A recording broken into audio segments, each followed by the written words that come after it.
Check one, check one, check one. Alright. That should have us on the go. When I did the first season of this, I was always on the ball. I always had the quote before I pressed record. Always before I had, I guess for context, the first season that I did of this, you can find on my channel if you just scroll back through the videos.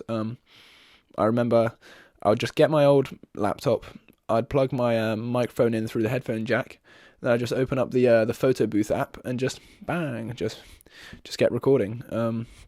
But because I was able to do it like that, I would always have my quote ready because I wanted to just roll off the top. And I guess in the recent times, I haven't been like very good with that. So I've got a lot of good quotes. That's the problem. All right, so this is going to be a quote from the brothers Karamazov from Dostoevsky.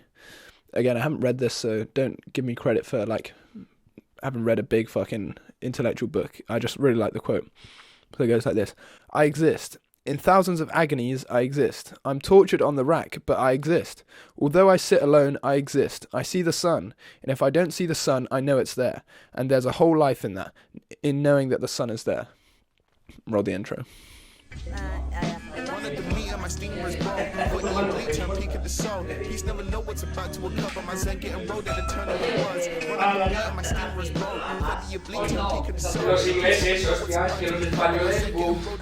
Yeah, I guess that that quote speaks to me. It kind of reminds me of that Kafka quote about the invincible summer, which maybe I should have quoted instead. Nevertheless, I think there's this idea about hope and how hope is often at its strongest in the most difficult and the darkest of times, and how that ember of hope, that flash, that spark is enough to make difficult things easier, or at least a little bit easier. And I guess that related to me because of the way this weekend has been. I guess I haven't really filled in the context of what my life is like at the moment since the last video, but we're in the year 2023. I had a very nice and relaxing Christmas holiday in Spain with my family, which was very cool. Nevertheless, the process of adapting back to my kind of usual everyday life and trying to get back on my good habits and returning to the kind of working world of my life has been difficult. Not just in terms of like the logistics, but just emotionally, I guess. It's just been weird to adapt to. I think I took it more difficult this year than most, not most, but than many years in the past, not seeing my family or leaving my family in Spain, I guess your perspective on stuff changes when you get older, and I guess this time, these holidays, I was kind of noticed there's some members of my family, who are getting older, who are kind of facing health kind of problems and have been facing health problems, and I don't know, that kind of shit just puts me in a concerned state of mind. And yeah, it was a really good, wholesome, relaxing holiday. I felt like I was able to just kind of like disconnect from life here in the way that I wanted to, and just focus on being here, being there. Sorry. But then cold bucket of water. January 1st, flying back to England, and then not long after, I'm back in Salisbury, back on the uni grind, and yeah, safe to say that because I didn't do any work over the holidays, I have a lot of stuff on my plate now, and I've got a lot of aims. I've got a lot of stuff that I want to do, and I guess this is one of the things that I've kind of added to my recent life. This is my feelings book. It's really like a journal, but I didn't want to just use it as a journal, so I put feelings book as a bit of like a overall title. And so I'm going to talk about. I'm just going to read off some stuff that I wrote at the end of last year, and that's just kind of how I feel. So one of the pages, I guess I'm going to give more context first. Oftentimes I see September, and you might have seen a video or two of me talking about this. September is like the turning point. It's the reset. It's the start of the year for me. Summer is kind of like the end. I spend my time in Spain with my family, and that kind of feels like the end of the year. That feels like not what I've been working for, but all the work has happened, and I can put that aside and go and spend time there. And then, so despite that often being the time where I want to turn stuff around, the overturning of the calendar year does give me an opportunity to reflect. It gives me an opportunity to think about my life and the things that I want to do and the person that I want to be. And oftentimes reflecting, looking back, helps us inform ourselves of what the future might be or what we might want the future to be. So I've got a couple of lessons/learning from 2022. Here's number one. Things that feel cataclysmic near the time don't feel that way for too long. Depends on the thing, I guess. Number two, a lot can change over a very, very short amount of time. Embrace the unexpected. Yeah, so that one's quite a pertinent one for me. Number three, throwing yourself into trying new things is awesome. It puts you in a position to learn more and be more. Yeah, that's something that has felt more recent as well. Number four, it only takes a small lapse to do something or hurt someone in a way you deeply regret. I feel like that one you get taught many times over life, and it's always good to remember. Number five, the journey to being in a good place for self-acceptance, self-love, and liking who you are is difficult, slow, and confusing, but it can get better. Continued care and support is necessary at all times. Yeah, I feel like that's something I've discussed in a lot of these videos. Number six, am I 6 now? Whatever. It's much easier to uplift others than yourself. Think about how this affects your approach. Focus on positive self-talk and creating a community where we're all uplifted. Yeah, and I mean, that's something I've talked about before. I remember walking with a friend who hopefully is watching this video, and I said to him, I guarantee I could say 10 things about you right now that I admire about you. And I said, I bet you could do the same for me. And I said, now if both of us had to do that about ourselves, we'd find it a lot more difficult.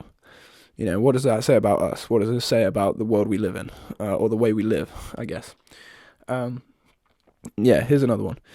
Expressing your joy and appreciation is almost always adding to life in a positive way. I guess whenever you're happy and whenever you're going through something that you're enjoying, share it in a way that isn't annoying.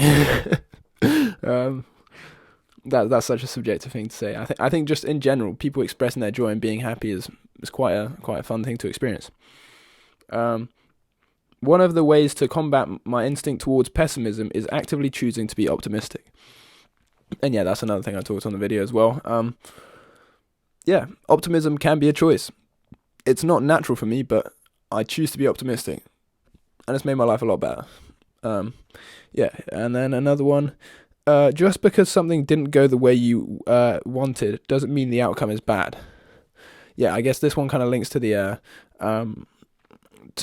unexpected stuff. That there's a quote that doesn't quite exactly fit, but it's something along the lines of someone often meets their fate on the road they take to avoid it. And I think what I'm trying to say by using that quote is that oftentimes our life takes twists and turns, and the paths that we follow aren't the ones that we kind of felt like we started on. And yet oftentimes those journeys, those winding paths that go off the main track, they're the ones where you really find some important discoveries, where you see some beautiful sights and experience some beautiful things. And just because you're not on the path that you thought you were on doesn't mean that you're not going to get to a really cool destination, or at least have a really cool walk.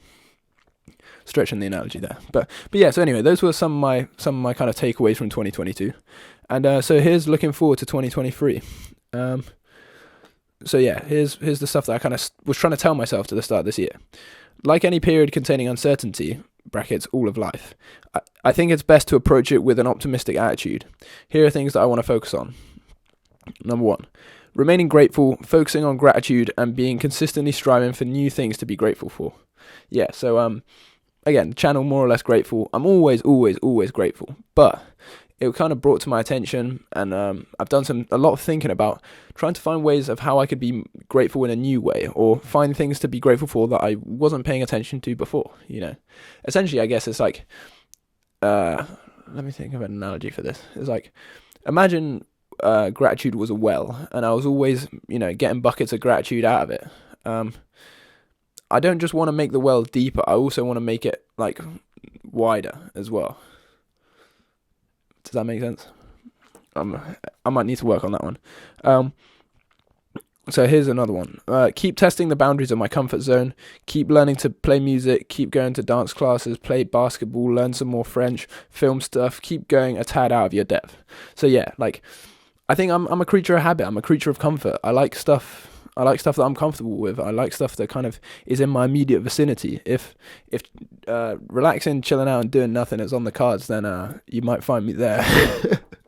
You very well might.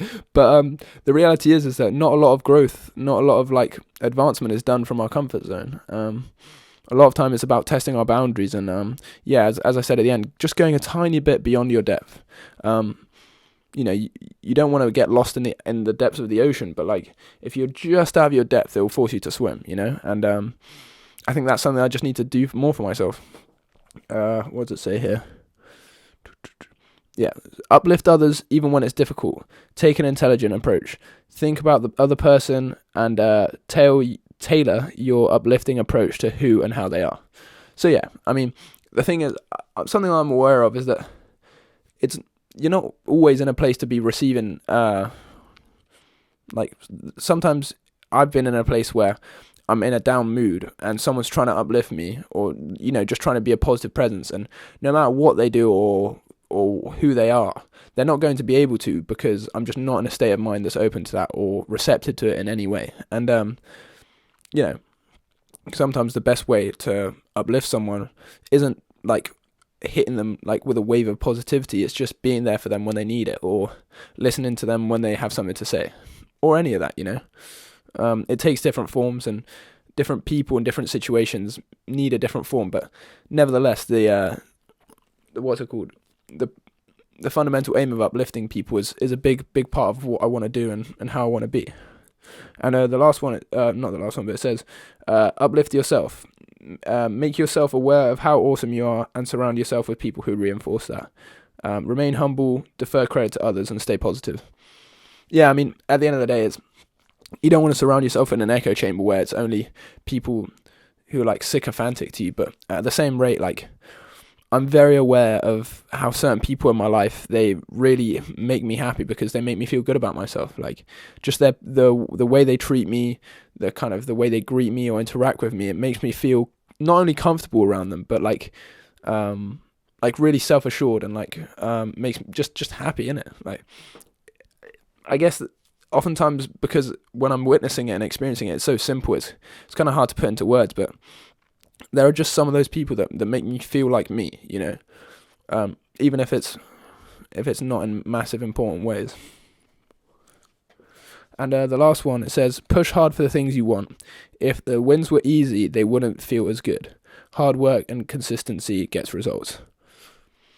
Yeah, it speaks for itself. This is true for many facets of life, that you know, oftentimes when stuff is difficult or appears more difficult than perhaps I might want it to be, I always tell myself that if the wins were easy, then they wouldn't be rewarding. Sorry, I'm just trying to, yeah. If the wins were easy, they wouldn't be rewarding.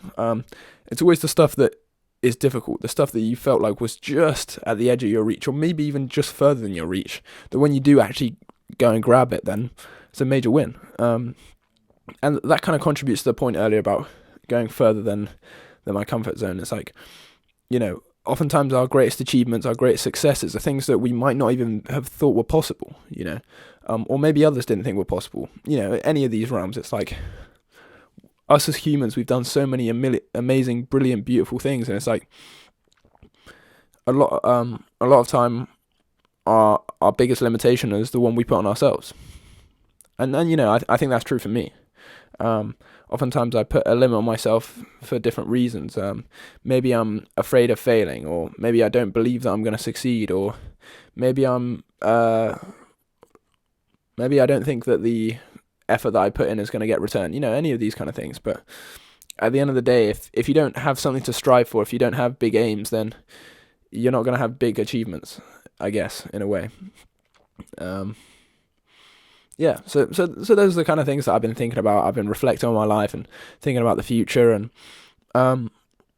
you know, I think it's just one of those things where I guess one of the things that was kind of a stark contrast is that when I'm with my family in Spain, I'm a very amenable person. I'll just kind of go what's going on, but because there's like many different needs and many different kind of situations, not many things are decided by me.